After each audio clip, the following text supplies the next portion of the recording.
And now, the moment you've all been waiting for. How good looking you can be to be on TV here. I think in Irish acting, if it's funded by the Irish government, the highest you can be is a 6. But if it's privately funded, you can go right the way up to an 8 or a 9.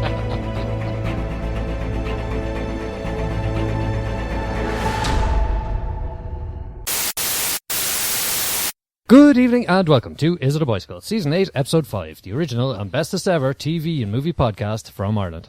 My name is Stephen Wrigley and I'll be your host for this evening. Beside me I have a man this week who said that a boob job sounds a bit like the best job in the world. It's Mike. I've done it. Live from Vegas, we have a man who says saying an actor's performance was unbelievable is actually an insult. Sean. I love cans. Leonard. And in the red corner, it's our cuddly killer, a man who's pretty much watching the clock and shuffling papers until the next Batman movie. It's Mark, superhero Leonard. This week, we hope to discuss the movie Birdman and some TV in the shape of Fortitude and Togetherness. We'll also have some news and some previews in Coming to a Bicycle near you. So how are we doing? I am straight out of a 1-year-old birthday party. That's not a party that was going on for a year. It's the birthday for a child who was 1. Riveting, was it? Well, I can think of no more pointless an endeavour than doing a birthday party for someone who won't remember. But I appreciate that it's mainly for the parents and for getting the relations together. I've actually had several birthday parties that I don't remember, and I'm very glad they all have. At least that was of your own volition, I guess. Yeah. But no, so my sister-in-law's daughter, Sienna, turned 1. So we're having a birthday for her today. And apart from the fact that the unusual font they used on the cake made her name look like Sienna, I really had very little to say. Sienna, nice name. Yeah, it's a pretty good name. Actually, the in-laws are pretty shit hot on names. They've got Imogen and Lachlan as well. Oh. Yeah, I always think that Lachlan, he's like the latest in the batch. He's 3. I reckon his name is geared for someone who's going to be a post-apocalyptic tribe leader. Who's in charge here? Lachlan. And I tell him this joke, but he doesn't understand. But he will, someday. Round about the time he learns to call me Cool Uncle Mark. Yeah. So, who saw Backstrom? Oh, I did. Did you? Mm-hmm. Tell us about it. What you think? It's a man from the American Office. Rainn Wilson. Rainn Wilson, thank you, Sean. And he's a cop with a drinking problem and a smart mouth and a few dead bodies to investigate. Yes. A very droll smart mouth. Yeah. Yeah. He was actually quite funny in a lot of places. Actually, watching the first 5 minutes, I thought Mike's going to love this. Just because he insults everyone that's around him and sort of there's no sort of social etiquette going on. Yeah, although, I don't know, the insults weren't kind of up to it. I thought it was a bit disappointing. Oh, right. They weren't strong enough. Yeah. Yeah, well, I think it's family TV, really. Yeah. Not a bad show. I was okay. I think we've seen this kind of thing before. Yeah. Yeah. Quite a lot of times. Yeah. But, there's always space in the market for another detective with attitude and his motley assortment of assistants. Yeah. Will you watch more of this? No. You know what? Neither did I. It's not to say I didn't enjoy that episode, but it was a little flat. Yeah. Yeah, and there was no great big hook at the end, so I was kind of like, there's other stuff I need to see, so. Yeah, we've been spoiled with hooks lately, so. Yeah, we have, alright, yeah. 12 Monkeys, Sean. You saw more episodes of this. I'm up to, I think, the 3rd episode that I've seen of it. I mean, it's developing the plot. I don't know what I can say about it that'll be any different from what I saw before. I'm interested in it. It's the kind of show that I will eventually watch all of, but it's not the one that I set my alarm for, you know? Yeah, I've kind of perused the last few episodes as well, and it's kind of holding my interest, but it's not something that I'd jump out and recommend to anyone. It's just because I'm in it now that I'm sort of seeing how long I'll last, you know? I'll say this to you. If I heard it was being cancelled after its first season, I might just go, oh, fine. Now I'll just watch it, and then that'll be it done. Yeah, true, yeah. I do quite like it, though. Like, it's procedurally, but it's I actually kind of like the proceduralness of it, because each specific episode, you know, is kind of, how's the best way to explain it? It's going to advance the overall series story, by a defined increment. So they're trying to figure out what happened and how to stop it. So each episode they start out by going, right, we need to explore this avenue in this episode brackets. And then they do that. And at the end, whether that avenue is fruitful or not, it leads them to another clue, which they decide they would explore next week. But it's like, rather than just being, who died this week and what clue will lead us to the killer, it's like each of these episodes builds on each other to the final I guess the end of the season, right? Yeah. But so I like it. I'm enjoying it. Good pacing for you. Yeah. There's a word. Bermuda tentacles. That can only be you, Mike. Yep. Bermuda tentacles. Yeah, from the people who brought you Sharknado, the Sci-Fi Channel. Oh, really? Yeah. All right. It's, I don't know if it's actually the same director or what, but it was on the same channel, so that's all that counts. This is basically Air Force One is flying over the Bermuda Triangle, and they run into a spot of bother, as in 2 engines blow up. So the president gets into a escape pod and plops down into the ocean. And they promptly send a naval carrier group to go and rescue him. But when they get to the scene to try and retrieve the escape pod, there's a goddamn space octopus. You serious? A space octopus is taking the president hostage. Yeah. Oh, so you have lots of fight ships and lots of tentacles just shooting the shit out of each other for about 2 hours. And it's called, what's it called? Bermuda Tentacles. So Bermuda Triangle, Bermuda Tentacle. That's right. I think they're trying to rhyme and went, fuck it. Yeah. We're there. But noteworthy for the fact that Linda Hamilton is in it. Oh, no way. Yeah. Yeah. I'd wonder where she disappeared to after Terminator. Actually, B-movie land. Yeah, she's been locked up in the vaults of the Sci-Fi Channel. They just take her out every so often. I saw a movie this week that's actually an Oscar contender, nominated in the international category. Mark, you'll be delighted to hear. Oh, not a real Oscar then. And it's Force Majeure, a Swedish movie. Force Majeure? Or Majeure. Whichever way you want to do it. Yeah. I don't know if that's how words work. It's like tomato with this. I've heard it both ways. Yeah. Anyway, it's a Swedish family. They're on holidays in France, and they're skiing. And day 2, an avalanche starts coming down towards them. A large avalanche. They have those things on ski resorts that bangers. They go bang, and it's to shake off excess snow, so you don't have one massive avalanche. And so one happens while they're having lunch on the veranda of a restaurant up in the mountain, and this avalanche starts coming down towards them, and they're taking photographs, going, "Oh, isn't this cool?" Blah, blah. And then suddenly it keeps coming, and they're going, "Oh, fuck!" And then something happens. Does it hit them with major force? Well, that remains to be seen. But the rest of the movie is based on the events that occur. It seems like the plot is gravity exists. No, the plot is the difficulties, I guess, in dealing with the aftermath. Yeah, and it's not quite what you'd imagine. Is it a survival movie, or is it a "oh shit, my wife is dead" movie? No, it's more of an interrelationship rift movie. Yeah. Sean, what was that movie you were talking about as being the worst date movie ever? The worst date movie ever. The one about the children going into the home in Ireland. Oh yeah, with Philomena. Philomena, yeah. This is actually, I think, worse than Philomena.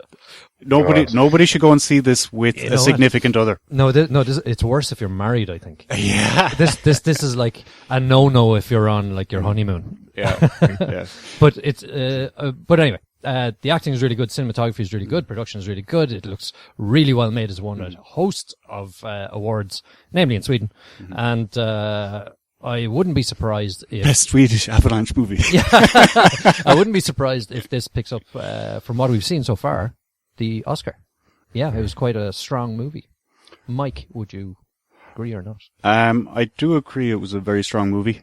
It would make for very uncomfortable viewing, I think, with a significant other, because it's something that's going to generate a talk.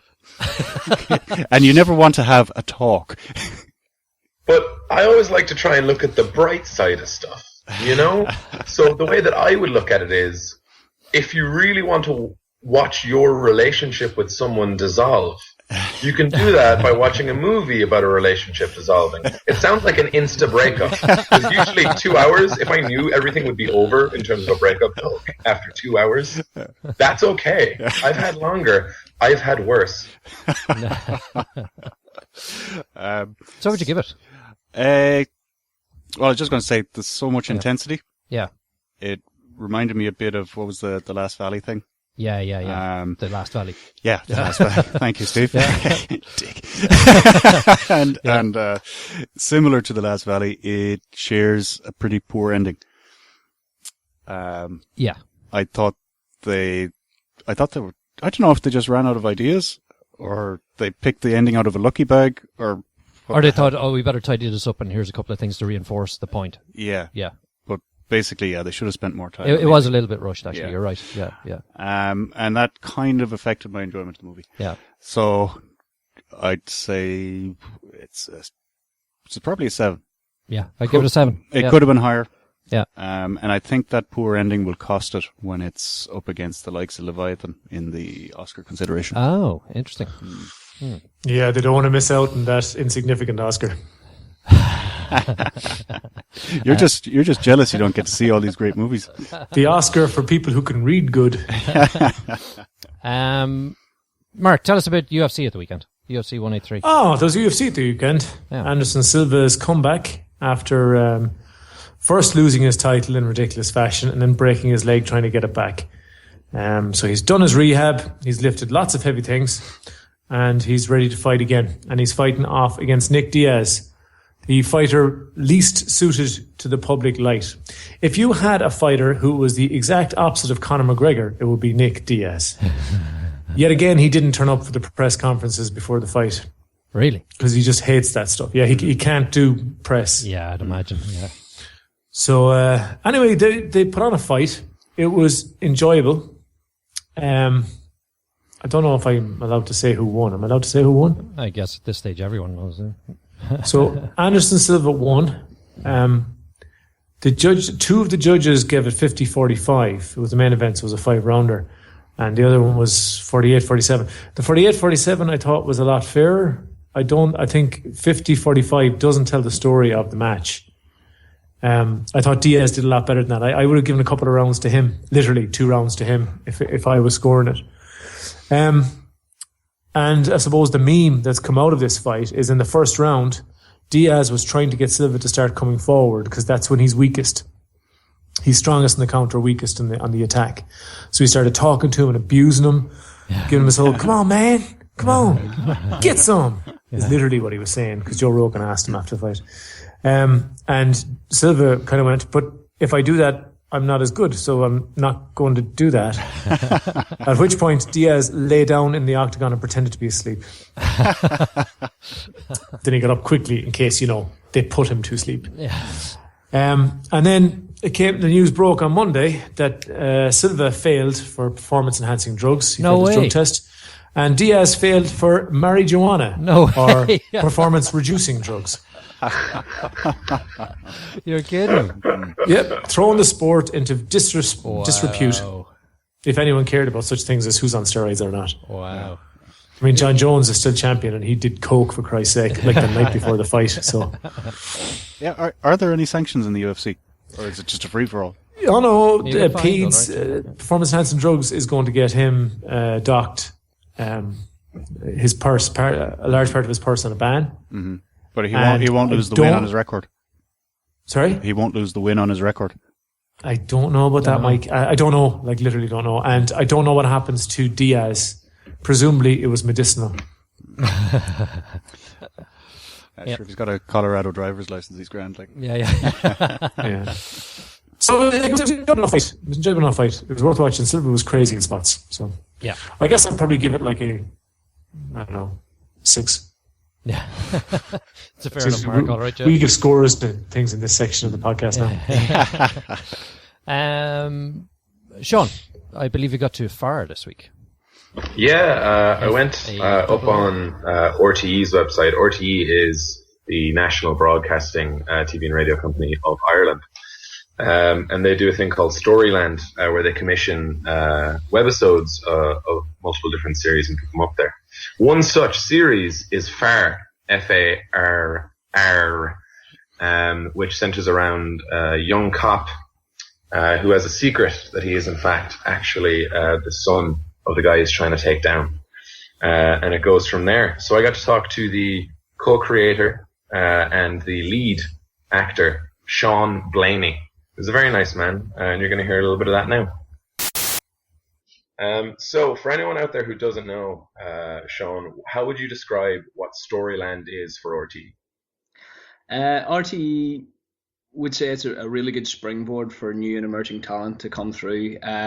We find it to be just that, as well as a really good opportunity for us as kind of indie filmmakers who've never been used to working for a client before, to actually have that pressure whilst having mentors to kind of take us through what working for a film television production would essentially be. I know the Far itself is a web series, but it was treated by RTE like it would need to be broadcast standard on TV. So it was a fantastic opportunity for us to kind of see everything that's involved with that, as well as being supported and having a really good showcase at the end with 4 other companies to push the work and also learn about publicity and marketing and stuff with that as well.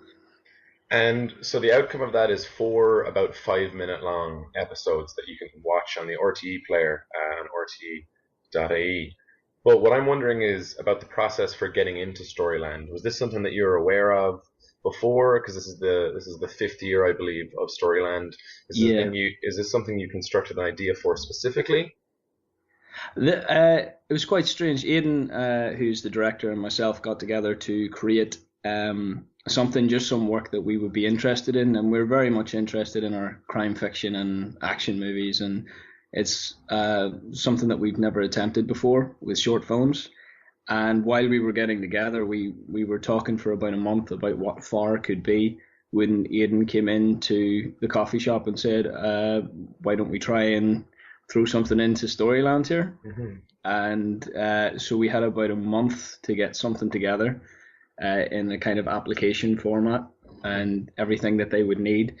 We got a production company on board in Sterling Television and Film, and they kind of really helped us and give us guidance. And we got a top-notch producer who is our own age and just as hungry as us, called Margaret McGoldrick, because we're creatives. We're terrible with the business side of things. So we got the producer who would handle us and rein us in and contain us. And then we approached Storyland with the application and a 30-second teaser that we shot in one day, which nothing's lifted out of the Far episodes. It was kind of just running about Belfast, taking different shots from different places and trying to make it seem like the essence of what we wanted Far to be.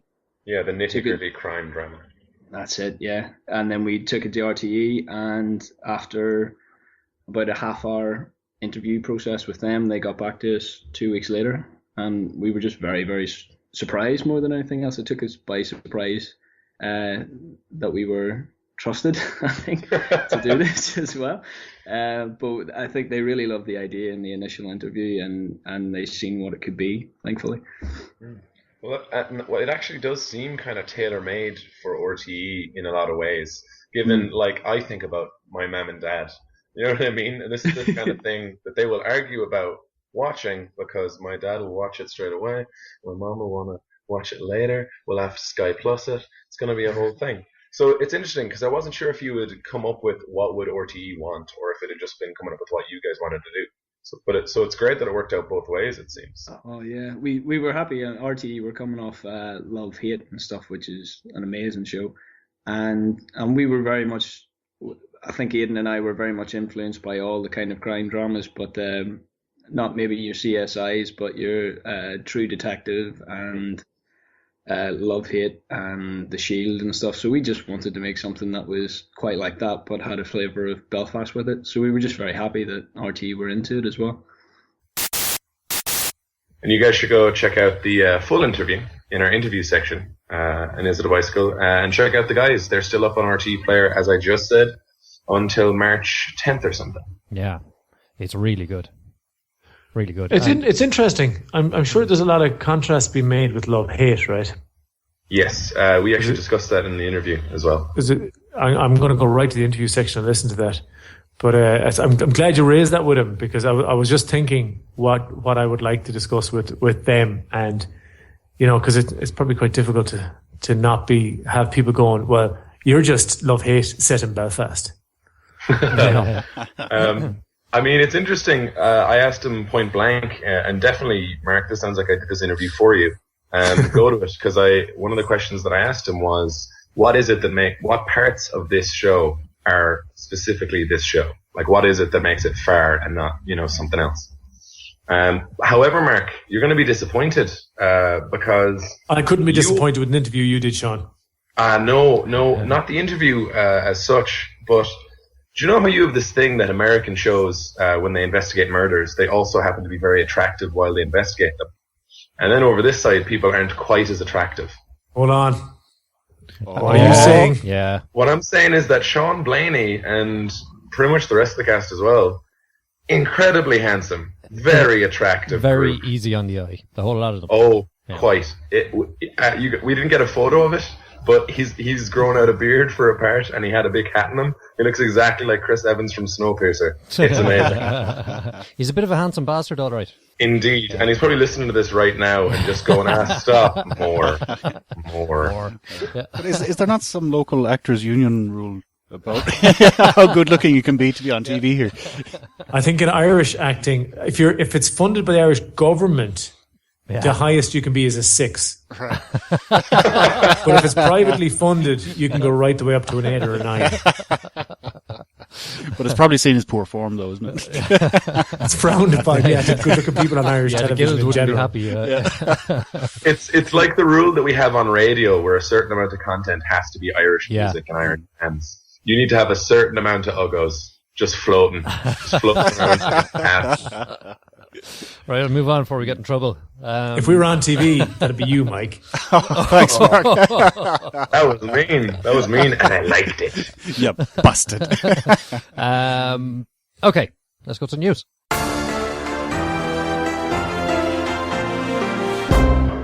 So it's development season over here in Hollywoodland. And what that essentially means is there's a bunch of people going, I've great ideas for a show. Look at this script. Please give me a job for the next year.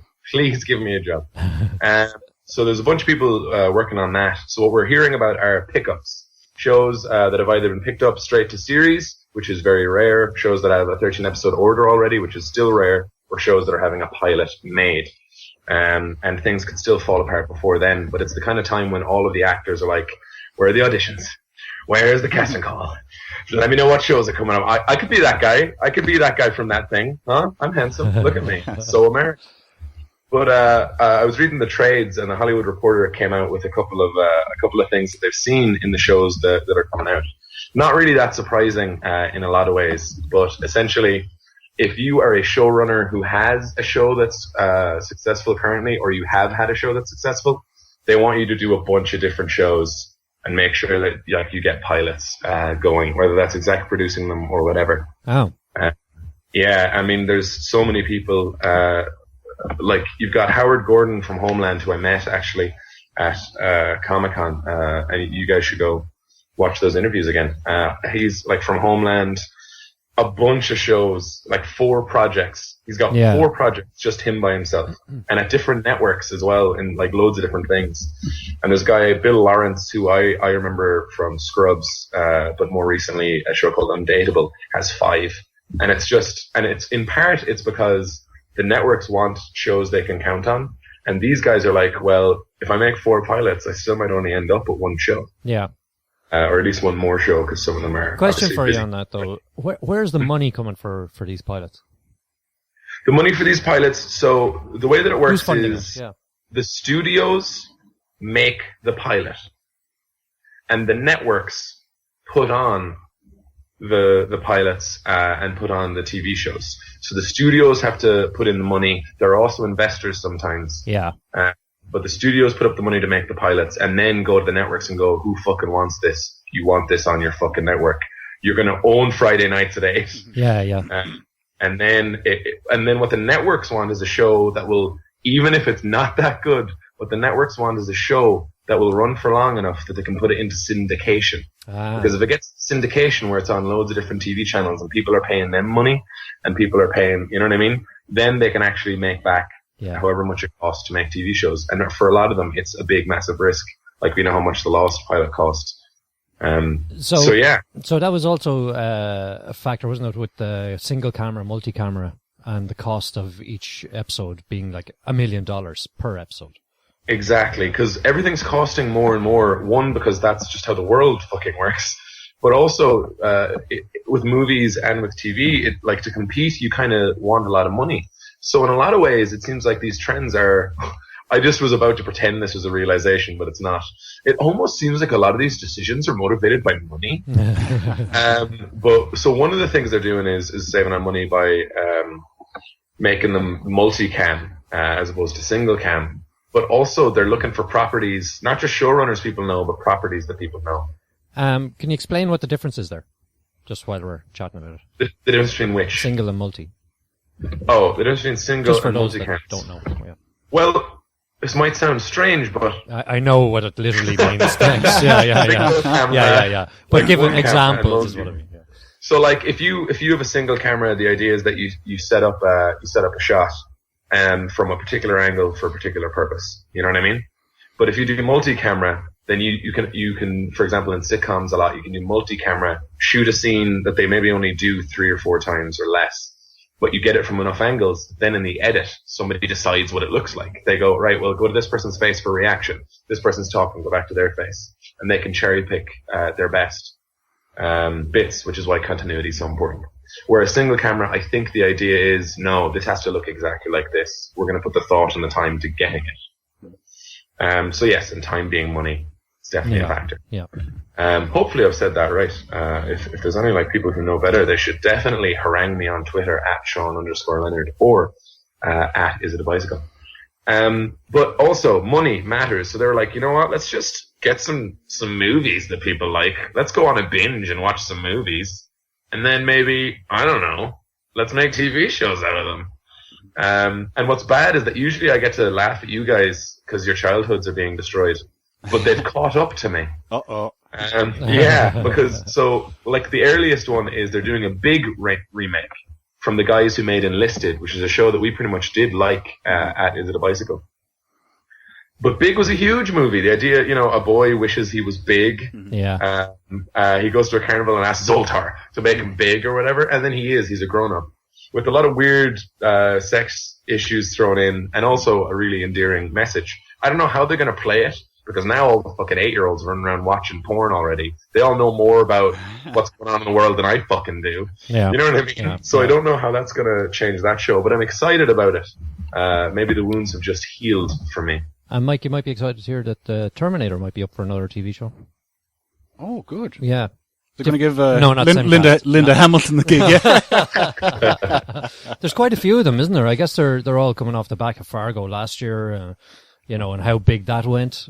And From Dusk Till Dawn, Yeah, and just because exactly. IP, intellectual property, like when they can get people involved and when they can get the permission or even the help of the people who made the original things, it works. The one I'm most excited about is Minority Report. Oh, yeah. Because it's essentially a TV series sequel set 10 years after the events of the movie. Oh. Where, the idea is basically one of the precogs, one of these people who could see the future and used to be essentially in a bathtub predicting murders for a long time, out in the world, but still being haunted by visions. And there's a cop, a female cop who is, I think they're going to join up and try and solve more crimes, you know?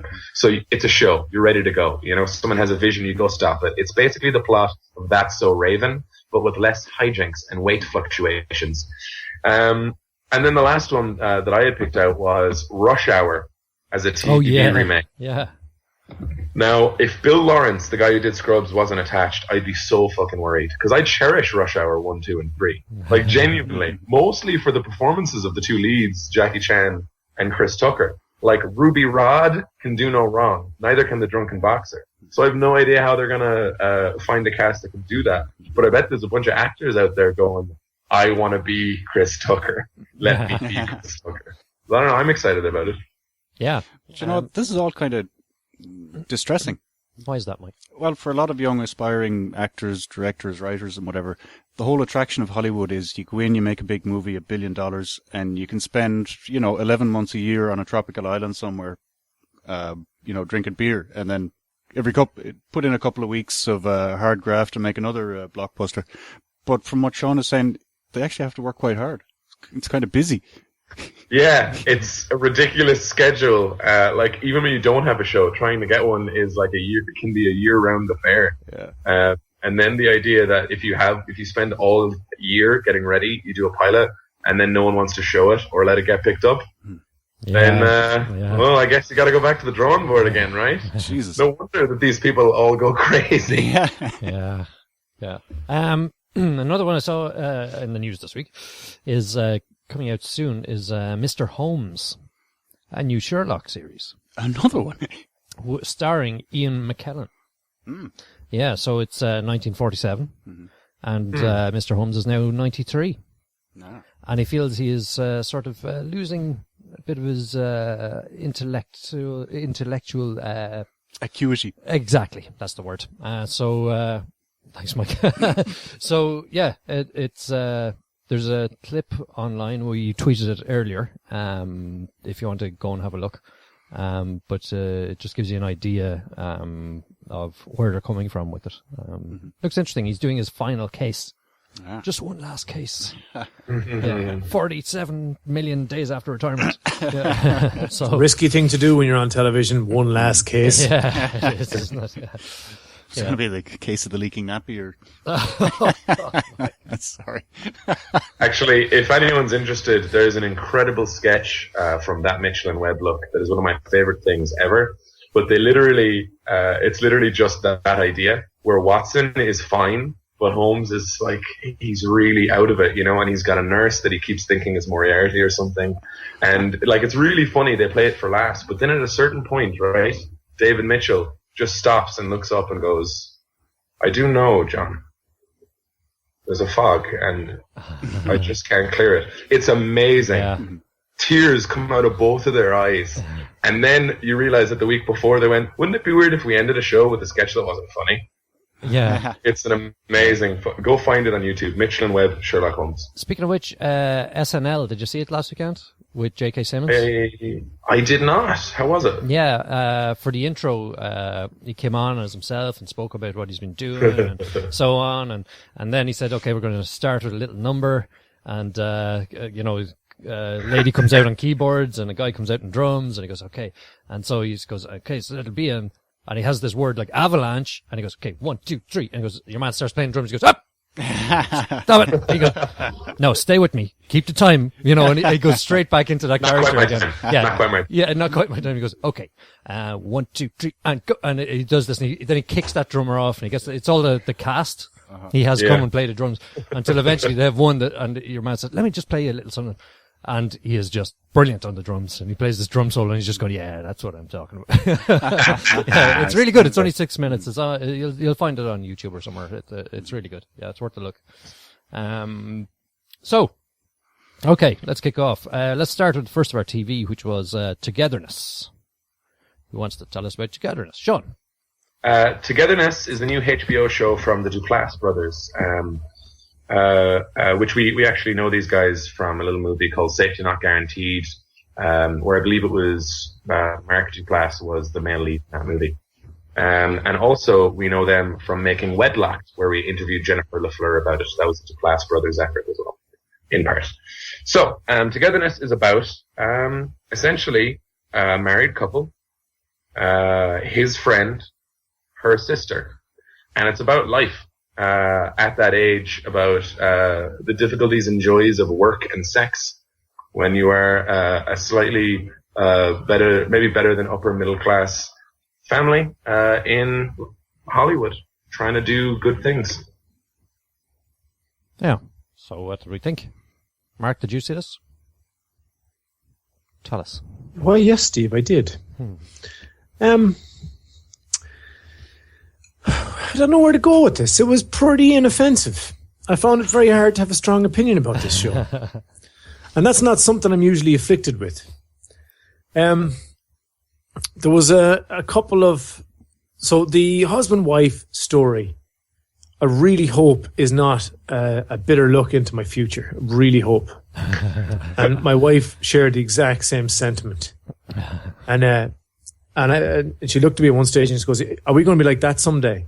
And I said, "Well, I'm way funnier than that guy." You baby them to those jokes. Yeah.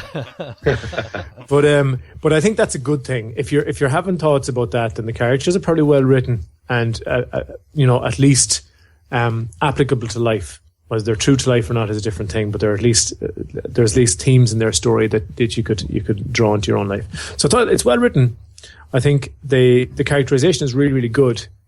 And it's funny in spots, but it's not out of this world and it's not hilarious. So it's just inoffensive. It's quite vanilla, isn't it?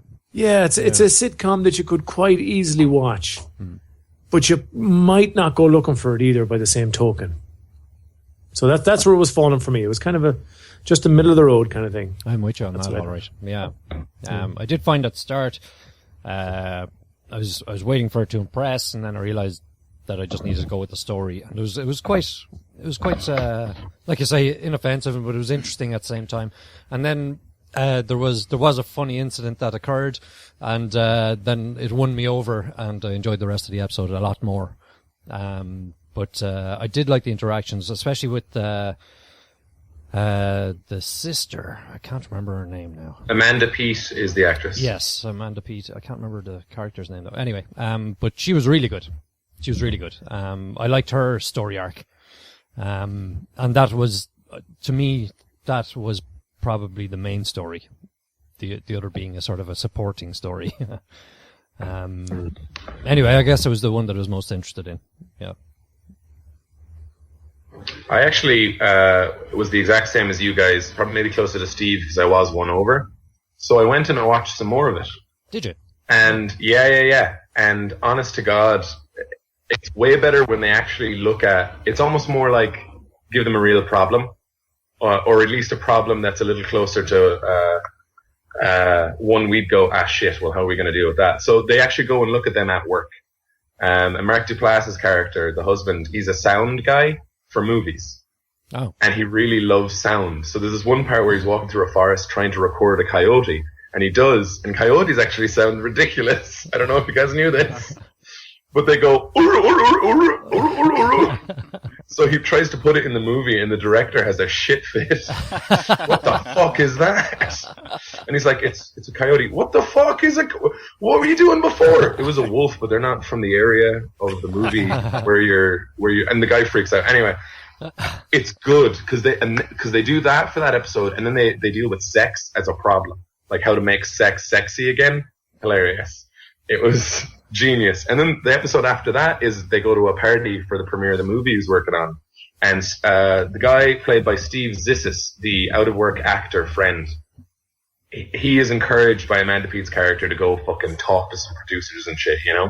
So what happens there is great. There's a wonderful toilet scene where an important man doesn't have toilet paper and needs someone to hand it to him. So what I'm trying to get across is that it gets way funnier when they just let them go out into the world. And in part, I think that's because the way they make these shows is they write it and they make sure that they get it the way they wrote it once. Oh. And then they just go and play with it. They just let themselves say shit they weren't sure about and just like let it breathe and do whatever they want. And if they get a better thing, that's what makes it to air. And they've actually known each other for a very long time. Steve Zissis and Mark Duplass went to high school together, or at least went to the same high school. And there was a moment, which is so interesting because you're an actor playing an actor. There was a moment when they was like, hey, my buddy Steve is perfect for this. Like, he's going to be the best friend out of work actor.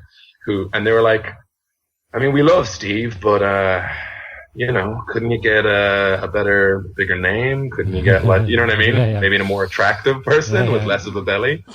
So it's really interesting to see how they brought that into the show as well in later episodes. So yeah, You're so right.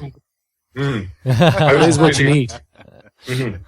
Bigger name, better looking, less of a belly. I'm with those guys. Do they have a show? They have all the shows, Mark. I think that's why they have all the shows. They know the pretty people.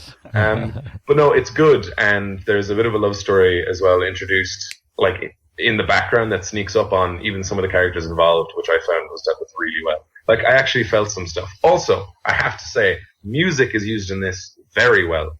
The music they choose is really cool, and when it plays and for what reason, like, great. Because it's not just, listen to this, it'll make the scenes better. It matters to the characters, and it matters. So, like, there's this one part, Rush?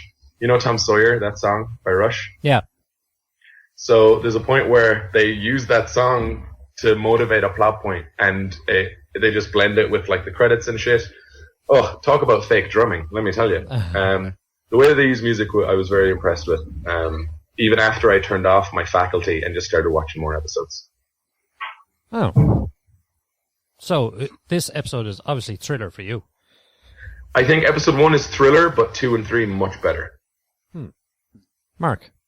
That is a good question, Steve. Yeah. I'm sort of weighing it up here as well. I'm fancy here. Yeah. I put it this way, right? In a world where time is infinite. Yeah. I'd probably watch this and watch more of it, right? But in a world where you're under the crippling weight of a job and a podcast. So I don't really know, which world are we in? The world of infinite time or the world where we have a podcast? I'm going to say that a lot of people would like this show, and it'll probably fill a gap for a sitcom that they might have. It's high quality writing. I think the characters are great. For me, who doesn't have any gaps for shows, it's filler for me, I'm afraid. Yeah, I'm kind of same as yourself. If I had more time, if there was nothing else that I didn't have on my list for weekly watching, I'd probably give it more episodes, but unfortunately I don't. So, but the question is, would I watch more if I had time? Yes, I would. So it's thriller. Yeah. Snake. So, okay, so we agree it's good. Okay, grand. So that's Steve. I'm going to make you watch Magic Mike XXL. You're going to make me watch Furious 7 as well, I know. Right, okay, next up we'll talk about our movie, Birdman. Mark, tell us. So Birdman is a dark comedy about an actor who used to play an iconic superhero, the titular Birdman, who is trying to prove his legitimacy by putting on a Broadway show that he's written, directing, and starring in. And appropriately enough, the lead actor is Michael Keaton, who himself played Batman. And the story kind of revolves around the various problems he has with getting the show onto the stage. Yeah. There's a great cast in this.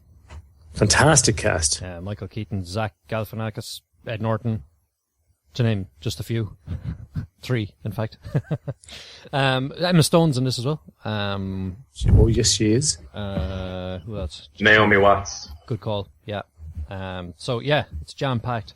Yeah, this is an interesting movie. That's a word. Yeah, I was hyped for this. I'd heard it was the best movie ever before I went to see this. The standout characters for me were Ed Norton and Michael Keaton. Michael Keaton was obviously brilliant and he's got great acclaim for it and so on.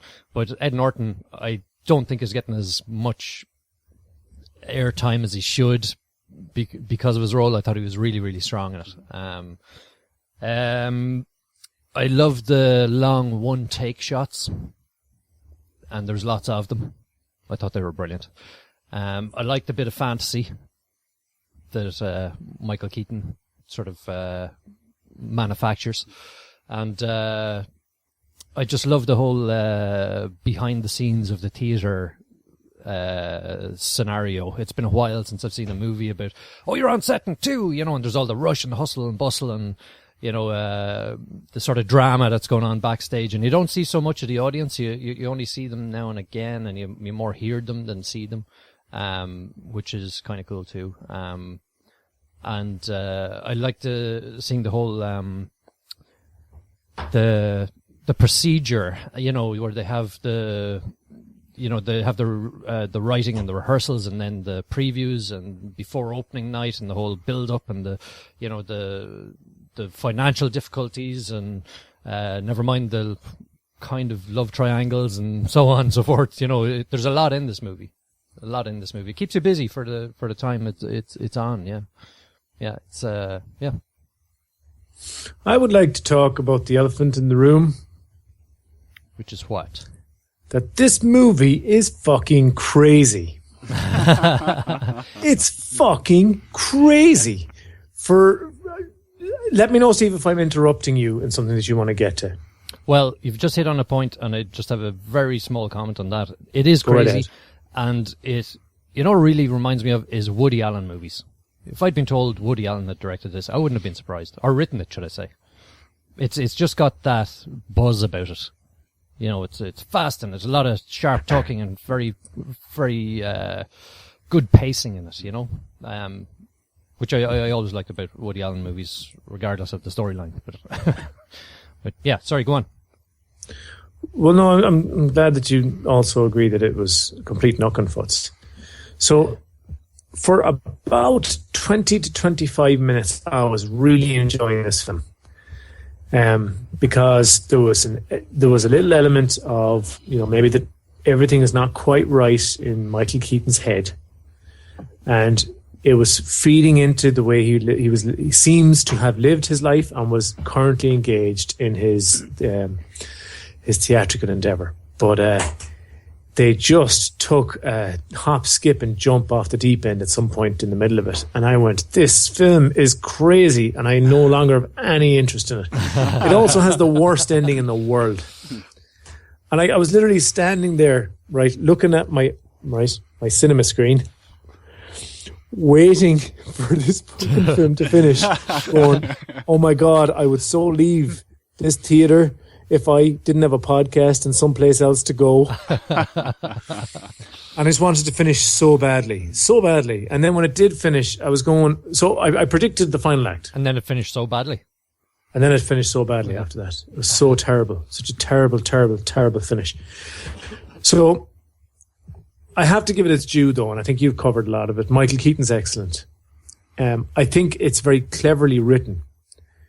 But that didn't let me enjoy the show at the same time. I thought Ed Norton was great, and all of the stuff that happened when they were on stage, when there was less crazy going on, was really good. And I found it really visceral, and I felt like I understood the tension about having to go on stage and all that. And I was developing an admiration for people who do it on Broadway, because it's so second nature to them. They can be having a conversation about something and then seconds later walk out on stage. It reminded me of a story you told me, Sean, about your TEDx talk, actually. Mm-hmm. So I guess you're in a similar mode. But to regular folks, the thespianistry of it all was extremely impressive. And that's good, because that meant they were communicating the environment and the whole setting really, really well. But it was crazy. Everything that happened when they weren't on stage made no sense and doesn't happen in the real world. And that's okay if it's an actual superhero movie. But this is not that. It's a movie about a guy who played a superhero in a movie. That doesn't make him a superhero, and they should have read those rules. Also, the drumming is stupid. Whenever a character... No, sorry. A very clever thing they did, and a really skillful thing they did, was the camera work. They had some really, really great trailing shots where they're walking behind a character. Yeah. Unfortunately, they spoiled every single shot where anybody is moving by playing a ridiculous drum beat over it. And after a while, as I was standing there pulling my hair out, and people were saying, "Hey, sit down," it really started to get up my goat. Did you see this before or after Whiplash? After. Ah, there you go. You're ruined by Whiplash. You know what good drumming is now. Yeah. I would debate that as well. But at least in Whiplash, it wasn't annoying. It was a bit. Yeah, it was a bit. You're right, Mike. When he was literally just hitting cymbals for no reason other than to see how fast he could do it, it got quite annoying. But look, I've ranted long enough about Birdman. Somebody else take over, please. Mike. This is, again, one of those misadvertisement things. This is not a comedy in any sense of the word. I didn't find it even remotely funny at any point. Really? Yeah. But after about 5-10 minutes, I accepted the fact that this isn't going to be funny and said, okay, show me what else is going to be. So I went with it then. And it was funny, I actually got a physical reaction watching the movie because it was such a frenetic pace and so claustrophobic going down all these corridors and everything. I was actually getting tired watching the movie. It's like, Jesus, you know, and I was just, would they ever just let up for a minute? And then they would let up for a minute. I'd be so thankful. You know? Yeah. And the craziness that Mark talks about didn't actually bother me at all.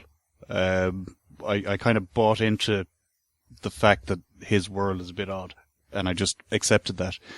And there is a point later in the movie where certain characters become much less important than they were originally.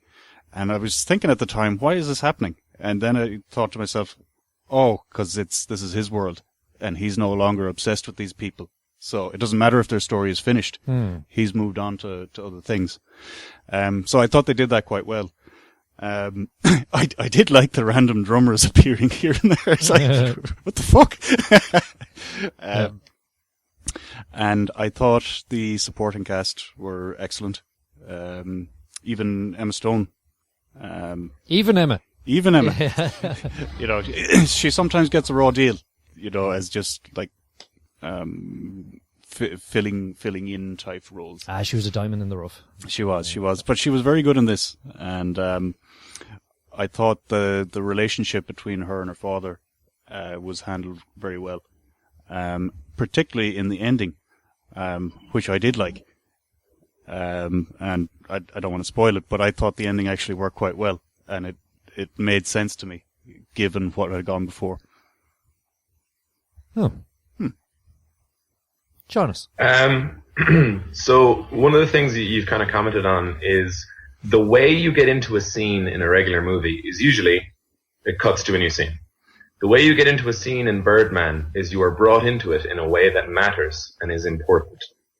Whether it's the camera moving or you're just following a human being to the next thing that happens, and then somebody shows up in the room and you follow them out, without them ever having one trick way to do it, without it ever being a thing where it was like, oh, this is the only way.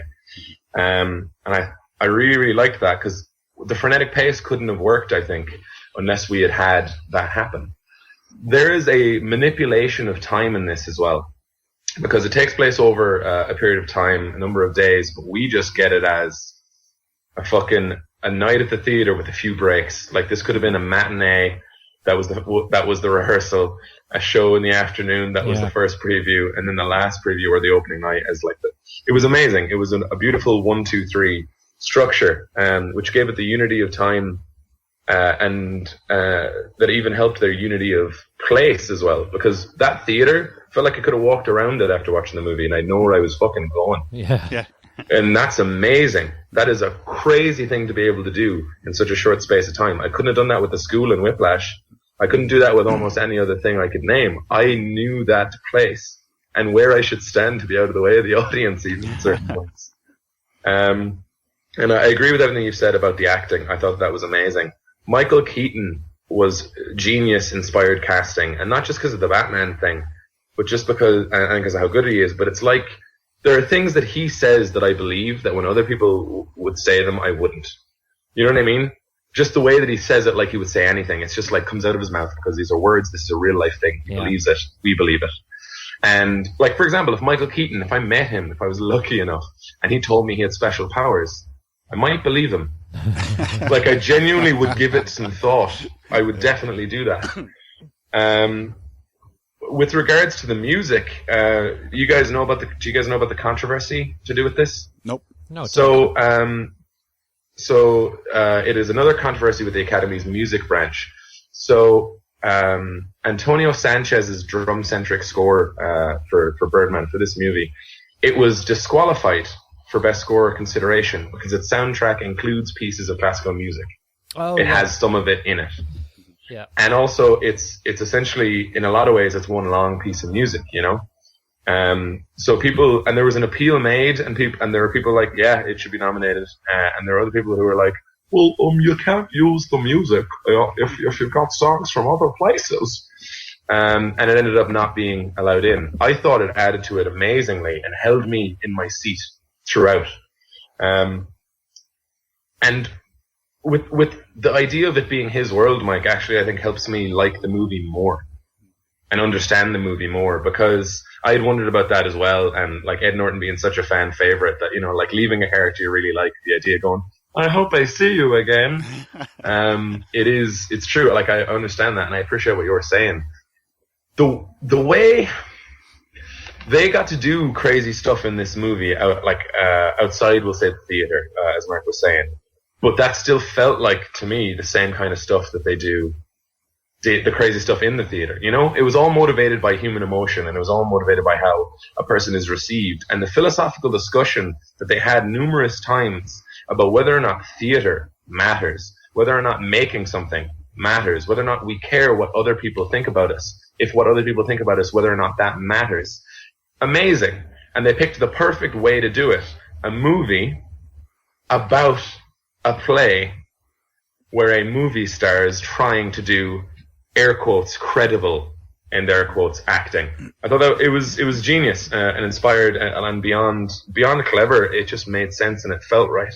And I wanted him to succeed in being a better person. You know, I think that's what the real underlying subconscious goal, and sometimes said out loud, it's not that he wants to be taken seriously as an actor, even though it is. It's not that, you know, he wants to be a good father, even though it kind of is. It's that he just wants to be the person who decides whether or not he's a good person. And to do that makes you really draw attention to all of the things happening in the movie. Like if someone goes, let's get this guy, he's a great actor, and then Ed Norton isn't amazing in the movie, then you go, oh, where'd they get this fucking guy? Because I'm paying attention right now. So I don't know, like you could talk about this movie for forever and a day. I thought it was incredibly paced in a way that I felt like I knew these characters' lives, even though I only got a few conversations with them. Yeah. You know that the scene, it's in the trailer actually, so it's not a spoiler, where he walks through Times Square. Mm-hmm. Yeah, they had a genius method for that, in that they didn't want to do it too early where there wasn't a lot of people around. They didn't want to do it too late because a lot of people would be a bit obnoxious and drunk. Mm-hmm. So what they did was the mid-evening kind of thing. What they did was they set up where they wanted him to walk. Like, can you imagine being Times Square and Michael Keaton walks by in his underpants? You know? So what they did was to keep that kind of bustle and sort of party kind of atmosphere. They hired a band to play so that the crowd would be facing away from where Michael Keaton was going to be walking, and they kept a gap between the crowd and where he needs to walk. Hence, he had room to walk without. But there were a lot of people filming him as he went by, and they are the people. They weren't planted, Okay. you know. Yeah. But they actually did film. Then they used some footage from. I think it was. I can't remember. It's the director, or producer's own camera phone. That's the footage that you see in the movie, which was, I thought it was really clever and it was really well done. Yeah. That was a very funny scene, actually. I found that scene. Now we're talking about it's not really a comedy. I found that scene quite funny. There's also a scene where Ed Norton is posing in front of a mirror. Right. Yeah, and he has a conversation with someone who's talking about someone not too far away, and that's quite funny too. But I also enjoyed the appearances of Birdman, let's say. I thought they were quite funny, and yeah, I mean, it's not strictly a slapstick comedy. I completely agree with you. It isn't, but I do think it's more comedic than, say, Wolf of Wall Street was, really. And that It's a dark comedy. Another fantastic comedy. and he won. What did he win? He got Best Comic Actor, didn't he? What was that, a Globe or something? That was an Oscar. Was it an Oscar? I thought it was. No. it was an Emmy, was it? Leonardo DiCaprio Yeah. has wanted an Oscar for his entire Oh no, fucking life. it definitely wasn't He an does Oscar. not have one. What? I can't remember what it was. It was last year. Anyway. It's one of those baby awards. Yeah. Anyway. But yeah, So do we have more to say on this movie? I didn't think the ending was bad. I don't know if it's the way I would have gone. But in part, I don't know if it gelled with my understanding of the movie and what I wanted to see happen. But everything up to maybe, I don't know, 6 seconds at the end. Yeah, grand. Yeah, that bit. I was sort of like, I was more confused than anything. I was sort of going, what? Why? So anyway, it didn't ruin the movie for me by any means. So do we want to mark this? Mike, start at you. I'd have to give it probably a 2 as a comedy. But as an overall movie, I have a funny feeling I'll watch this several more times over the course of my life and get more out of it each time. You are shitting me. Yeah, it's got something. We watch so much bland crap over the year, and this is just something a bit different. So I'm going to give it extra credit for that. I'm going to give it an 8.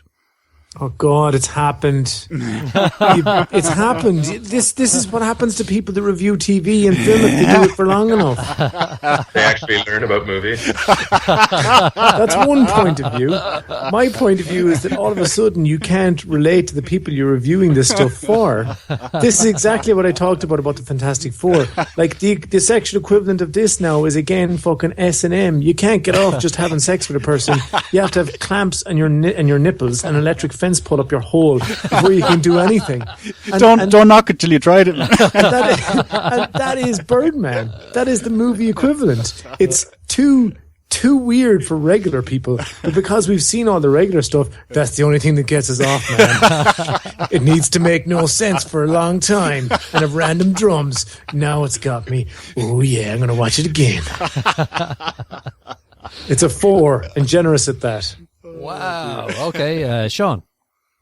Well, I would never talk down to our highly intelligent audience, who I'm sure will appreciate this movie and all of the purposeful things done in it. This is, I can say this now, you could probably put me down for a 5er. We're going to be talking about this at the end of the year again. This is the best movie of the year, and it's very close to perfect. This is a 9. Please, God, let us not argue about this at the end of the year. I don't think I could take it. It's a 9. This is incredibly tight, amazingly original, and stylistically perfect with the best performances that there have been. He should get the Oscar, and it's a 9. Interesting.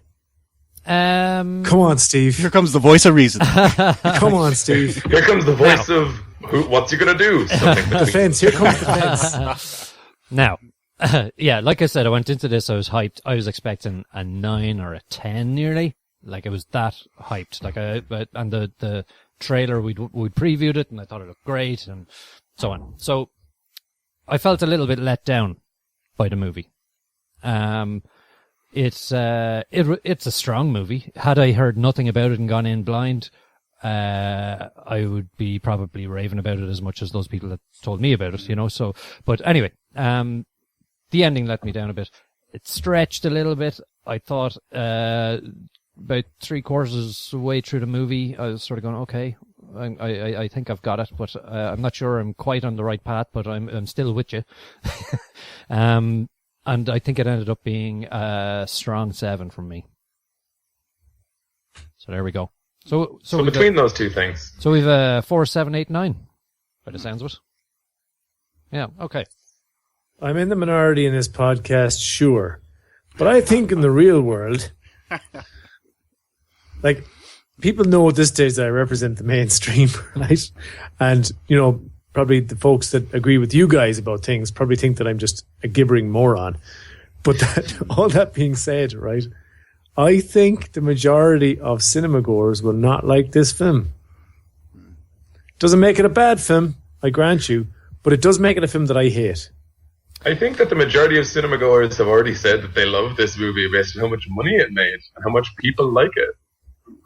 See, this is I'm not sure that the amount of cinema goers sort of will dictate whether it's a really good movie or not. For example, right, American Sniper. Third week, Great top of the film. box office. What? Oh no, Great film. I I don't was get just that. talking. Yeah. I was just talking about. Mark said the average Okay, cinema okay, won't like sorry, it. yeah, I yeah, think they yeah, definitely yeah. would. I think there's proof in ways that we could know that. Okay, so last up we've got Last Word TV, which is Fortitude. Mike? Fortitude is the next big thing from Sky this season. It's a 12-episode run on. It's set on Svalbard, which is in Svalbard on Spitsbergen, northern Norway. But they couldn't call it that because nobody knows where the fuck that is, so they called it Fortitude. And Fortitude is sort of halfway mining town, halfway Arctic research centre, populated by a motley crew of Scandinavians and Brits and Americans who kind of got lost from mainstream life and ended up in the far reaches of the earth. It's a very safe place, very nice place, almost idyllic until somebody gets killed. And most of the... Isn't that always the way? I mean, you can get on with anyone until they murder your Yep. friend. Yep. And the bulk of the episode is concerned with setting up half a dozen potential people who'd done it. It's starring our friend Sarah Lund from The Killing. Yep. Sophie Grable. Or Grable. Yeah. My Danish is shit. Yeah. Virgie. It's got Michael Gambon and Christopher Eccleston, amongst the other people you will know. So it's kind of an all-star cast, and obviously a lot of cash went into it. Actually, they ended up filming most of it in Iceland because Spitsbergen was just too fucking hostile an environment Really? to actually film in. But yeah, that's the crux of it. It's a murder mystery in the ice. Yeah, I enjoyed this. Uh-huh. Straight off the bat. Yep. Yeah. Mm. I was thinking that, it's such a small town, how many characters can there be? And 713. exactly. Yeah. It says it on the poster. Or on the, And 3,000 polar bears. yeah. Well, that's the thing. They did say, it's a lot of people from different cultures and so on. It seems to be mostly British to me, actually. British and Nordic, I suppose. Yeah, not so many Nordics, though. I was expecting more for some reason. But anyway, Well, that's beside Yeah, the point. we'll fight about that later. Yeah. It's a minor issue. Yeah, this is good. This is good. It's well shot. Great script. Production's great. Obviously, as you say, an awful lot of money gone into it. It's a really strong. I mean, it's really strong. I'm trying to remember when we had something like this. It's not quite Fargo strong, Not or quite. or Fargo interesting, let's say, but it's nearly there. Thing is, I think it will grow into it. You know what? Give it a couple episodes. Yeah, it kind of reminds me of something that we'd watch with subtitles. Yeah. It's You almost know? subtitle quality, isn't it? Isn't it? No, it really is. It's got that. It's got that pace to it. It is actually like a Danish drama. Yeah. You know. What was the name of the one that we looked at last year with the girl with her family played a lot of handball and she suddenly became heiress to a massive. So, The Legacy? Yeah. Is it called The Legacy? I can't remember what the. I think it's called Sad Denmark. No, that's The Killing, maybe.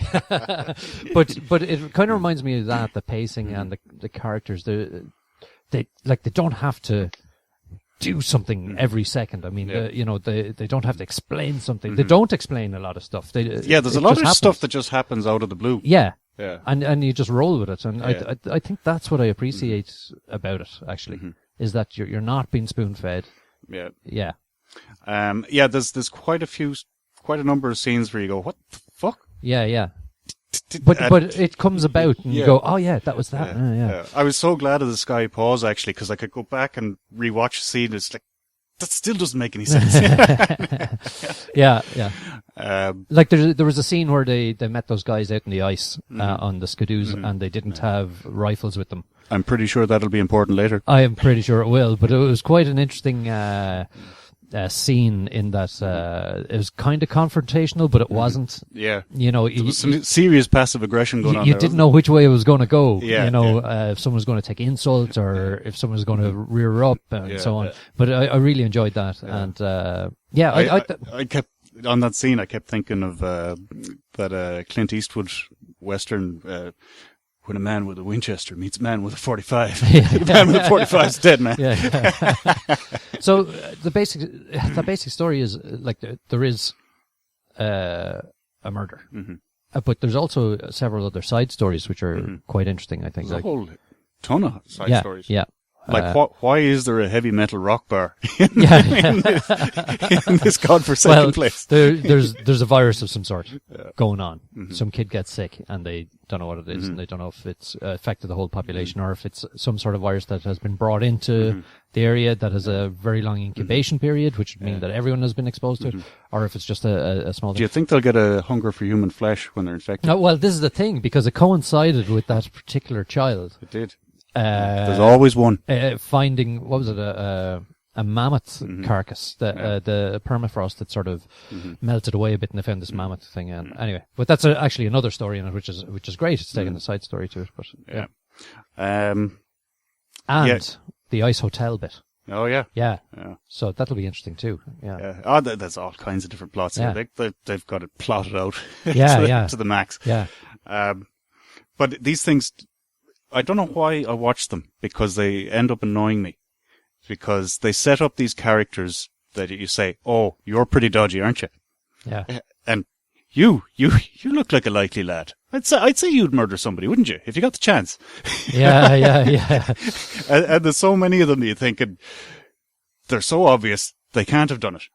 And 6 episodes in, they'll give you even more evidence to say, yeah, he really did do it. Yeah. And then they'll fuck with your head again. Yeah. They'll give you more doubt. Yeah. And then, So it wrecks my head watching these shows, but I'm just compelled. Yeah. Will you watch more of this? Definitely. Yeah. I think so too. I'm hooked in absolute for the thriller. whole season.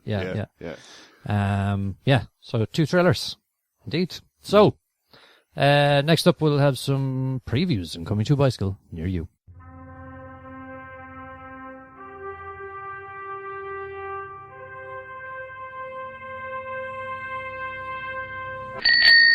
So, the first one is Ted 2. More of Ted. Ted gets married. This looks really, really bad. So bad. Yeah. I mean, I absolutely love Ted. It was one of my favorite movies that year. I always kind of felt it was a one-off, but I don't know. It would take some kind of script writing genius to pull this off. And from what we saw in the trailer, I don't think it's there. Seth MacFarlane? Probably Seth with some really, really strong drugs. What the rest do you think? Oh, well, I actually laughed. The lawyer thing at the end I thought was great. There were some shit jokes in it that a 4-year-old could come up with, like, let's name this girl Samantha L. Jackson. Because, sure, okay. But I did laugh at the lawyer trade-off thing they were doing at the end. And the Super Bowl spot for this, people really loved. Where Tom Brady, they go try and steal Tom Brady's sperm so that they can make that the surrogate. So there's a thing where they lift up the sheet and like a gold light emanates. And Ted just says something along the lines of, that guy there has, 3 world Super Bowl rings. Now jerk him off into this cup. And then he kicks them out and he throws Ted away. And Wahlberg catches him and goes, perfect spiral. It was just, I like when they chat to each other in the first movie. And it seems like that's just what this movie is going to be, right? Them chatting to each other with perhaps slightly more zany adventures than last time. I could like it. I don't know if it could be a good movie. That doesn't mean I won't laugh in it. I know Mark is looking forward to this. Oh, please don't make me watch this rubbish. I didn't like Ted at all. So the idea of watching more Ted, only it's slightly less funny and not fresh, is just a horror. Actually, why don't you go, when you're picking the film, Steve, why don't you go, I think I'm going to put Ted 2 on the list. And when I go, no, don't do it, you go, well, I have this subtitle film. And I go, yes, please, God, give me subtitles. Damn it, you're way ahead of me. That's why he's a manager and you're not. Okay, next one up was Game of Thrones Season 5. Quick, make them all before they all grow up. There's a lot of kids growing up. Yeah. There's a lot of kids growing up in this. Very, very quickly. And as Mr. Martin himself said during the week, he won't be finished before the series catches up, and then they'll be in trouble. Mm-hmm. So yeah. So okay, so I haven't read any of the fan stuff about this, but could somebody who's read the books let me know? Are they starting to diverge a bit? No, I don't think so. Well, yeah, they started to diverge. Oh, you mean from the exact timeline? Well, from the books. Oh, yeah. Well, yeah. Well, they're going to have to, because the book structure won't work for a TV show. Yeah. In this book, it just doesn't make any sense. So, which book is this, Mike, that they're doing now? This is the one with the minor characters, isn't it? 4, isn't it? Oh, right. Yeah. Book 5. But they're going to have to mix it in with the spare book that goes with it, so that all the characters kind of make sense as the plot goes forward. Yes, because I noticed Jon Snow was in this, right? Yeah, otherwise you've got a full season of people you don't care about. Yeah. While you wait for the real season to come after. Sorry, so I forgot they're not going to do that. There was 2 books together. Yeah. So, is it a time now where they can open up like a Facebook group where you can vote for who you want to be the king? Because presumably they need to start crowdsourcing this shit, right? Because if they can't wait for George R.R. Martin to decide, and plainly he can't, then maybe we the people, should democratically elect our non-democratic ruler. I can't wait. Yeah, I can't wait. Yeah, I had a stirring in my loins watching it. Speaking of loins, my vote in this Facebook group, where we're going to elect the king, will be for Daenerys. Oh, I think that's another loin-driven vote there. Absolutely, but were they not hinting at that in the trailer?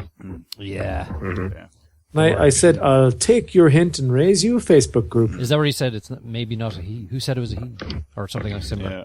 Yeah, Varys is plotting. Yeah. Perhaps you could help someone get to the top of the Iron Throne. And then Peter Dinklage was like, give me an Emmy. Can you imagine J.R.R. Martin when they were casting this? He was probably just rubbing his hands together. I never thought she'd be so good looking. Okay. Moving swiftly along. Has Peter Dinklage got an Emmy? Yes. Oh. He got it for, I think, season 2 when Blackwater was happening. Like, he got it for that season. Oh, I'm really glad he didn't fall short. Actually, in his speech, he talked about a case where there was a guy who had been a short person who had actually been thrown and was severely injured, if not killed, in the hopes of helping people realize that they're people too, and people shouldn't make throwaway jokes about them on podcasts.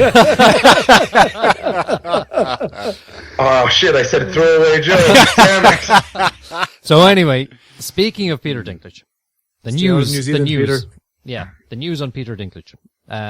He has been, he's joined the cast of the upcoming Universal Pictures comedy Michelle Darnell, and he's going to be opposite the leading lady, which is Melissa McCarthy. So that'll be interesting. So it's based on, I guess, an original character created by McCartney, and it'll be directed by Ben Falcone, is it? Or Falcon? I'm not sure. So yeah, so that looks interesting. Anyway, that's an aside. No one knows what his character is yet, but watch the space. So next one was Furious 7. Mark, you're responsible for this. They're back. Yeah, they are, aren't they? So this is the latest Fast and Furious sequel. I believe this is the one that was being shot when Paul Walker died tragically. So I believe he's going to be in some of it, and I want to correct me if I'm wrong. He's going to be in the movie, yeah. They talked a little bit about what they were going to deal with. Okay. So it seems to have all of the old guard are there, only they start out in the house that they were in the first Fast and Furious. And Jason Statham is making an appearance. So really, they're just one sly away from making this the new Expendables. Expendables. All I could think of was Untouchables. Thanks. So it's very close to Expendables, only in fast cars or fast Spendables. It's got essence of Grand Theft Auto in it, doesn't it? From PlayStation. Some of the stunts in the trailer. Yeah. They look. It's very actually like closer now to. It's actually closer now to Saints Row, which Saints Row and Grand Theft Auto came from the same kind of roots. Okay. But Saints Row realized in Saints Row 4 that driving between missions can be tiresome. So what if you could fly? So they've started to ignore the laws of physics and God and man, and their characters can do pretty much anything. And if you look at this trailer, you see Vin Diesel drive a car out of one building through another. Skyscraper, it must be said. Was that Dubai again? No, I don't. I thought it was like. Actually, you know what? I thought it might I'm be doubting Dubai. it now. Yeah. I was just thinking, I can categorically say that it wasn't Letterfrack. The Ballycrick Definitely some big city in the world. I was just thinking, these filmmakers, they look at these huge skyscrapers, and instead of admiring the architecture, you just think, wouldn't it be great to jump out of that? We could fuck some shit up. Right.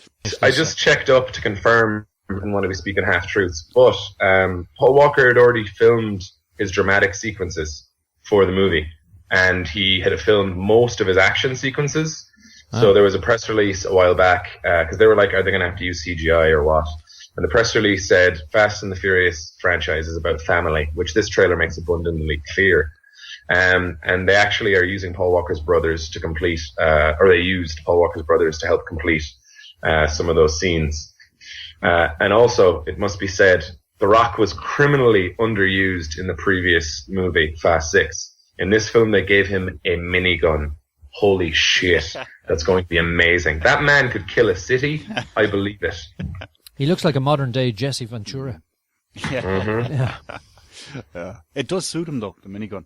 It's just the right size. Mm-hmm. Yeah, well, anything else is a bit an M60 just doesn't cut it for The Rock, It's a bit pathetic, really. Yeah, size him. So 50 Shades of Grey. Anyone see this clip? Mm-mm. It looks interesting. It's where he encounters herself in the hardware store. Mike, actually, you'll like this, because I'm sure you've had this scenario before. She said, is there anything I can help you with? And he said, yes, actually, I'd like some cable ties, please. And she goes, here's your cable ties. Anything else? He goes, yes, some masking tape, if you wouldn't mind. She goes, well, we've got the 1 inch and the 2 inch. As any good handyman would have both. And he said, I'll take both. Anything else? Rope. So that's a good setup for that movie anyway. Yeah. There was a piece actually in the Belfast Telegraph today. Apparently he's been voted sexiest human on the planet or something by some big magazine. Oh, the fictional person that this is based on? No, was it Jamie Dornan? It's the actor. Oh. Yeah. Okay. Your man from The Fall, as we would know. So I think this is instantly going to have every female on the planet going to see it. So they'll make their money back. Doesn't matter what we think. We don't need plastic seats in those cinemas. Yeah. I bet it's going to be 12% sex, and the rest of it will be pointless drivel that bores me and infuriates me to no end. Have you read the book, Sean? Fuck no, I haven't read the book that started out as fan fiction for Twilight. I'm not kidding. That is how 50 Shades of Grey was written. This is a verified fact. Okay, so the last one I want to talk about. Has anyone seen, just out today, just hours ago, Marvel's Daredevil trailer? Mm-hmm. Sean, I knew you'd have seen this. Yeah. It was bold. Like, they didn't show a real costume in the thing, and what they tried to highlight was the way that like the religious aspects of Daredevil were highlighted because he's given a confession. They really got me hyped up. Like, they got me so fucking hyped, and they didn't really show that much fighting, but they did show the way he perceives the world. Daredevil being blind and compensating with his other senses, and in fact a sixth radar sense. I really loved it, and we didn't get to see the baddie. They just showed the Kingpin from behind, and I went, that's fucking cool. I'm so excited to watch all 10 episodes in a row on April 10. Yeah, they're all out. Netflix. Nice. So I've been Googling. I'm looking for this Twilight fan fiction erotic that you mentioned. Can't seem to find it. And he's so excited. Send me a link, he says. Send me a link. That's because it's copyrighted now, you dumb shit. Please tweet Mark at Is It a Bicycle? With a link If you to know this. where I can find some. Oh yeah, actually, I have one other trailer I want to talk about. We've talked about the first of the trailers, the Minions movie that's coming out, but they've released trailer 2. Oh, yeah? It's hilarious. It's hilarious. Yep. It's absolutely brilliant. And what I didn't know is that Sandra Bullock plays quite a large part in this. Oh, she? Yeah. All She's quite good in it. Yeah. She's always good. Yeah. Even when she's bad, she's good. And when she's bad, she's really good. Really naughty. Okay. Sean. I'm really sorry, but Mark, I Googled it. I had to Google it just to see if it was funny, and I said I'd bring it up. So the 50 Shades trilogy was developed from Twilight fan fiction, originally titled Master of the Universe, and it was published episodically on fan fiction websites under the pen name Snow Queen's Ice Dragon. Go enjoy that movie, everyone. Go enjoy that terrible movie by Snow Queen's Ice Dragon. And on that bombshell. Well, listen, that's it for this week. So from Mike, Mark, Steve, and Sean, stay classy.